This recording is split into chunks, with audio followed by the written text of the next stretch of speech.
So through the Bible, it's easy just to kind of read, and there's everything happen. There were abuse, there's sexual abuse, there's abuse of power, there's lying, there's dysfunctional families.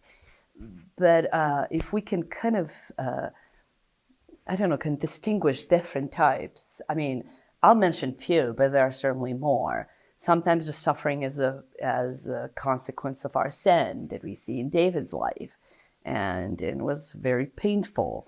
But again, not every suffering is a consequence of sin, and that's very important to mention. Jeremiah suffered. It was not as a consequence of sin. It was that the whole nation, and it's kind of like the sin of the nation where they were. But he was going through tough and hard times, and even questioning God, why am I going? Why are you doing this to me? And where he was being abused by the religious leader at that time, when the enemies were the ones protecting him. So that's a very unusual type of pain and suffering. The suffering of loss that Naomi went through, that she lost her family, her sons, her husband. She lost her pension. She lost her dreams. She lost her future. She lost everything, to the point that even her identity was changed when she tells everybody, don't call me Naomi anymore. So we see that, the suffering caused by loss. And very often the suffering, there's something that we are grieving because we have lost something.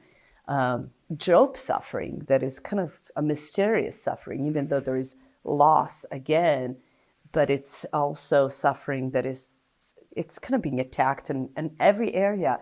And it's a mysterious suffering. With Naomi, you can say, well, maybe they made a poor choice for leaving, Bethlehem, the house of bread, and going and living in Moab, with the non-believers. I mean, we love to find the reason why.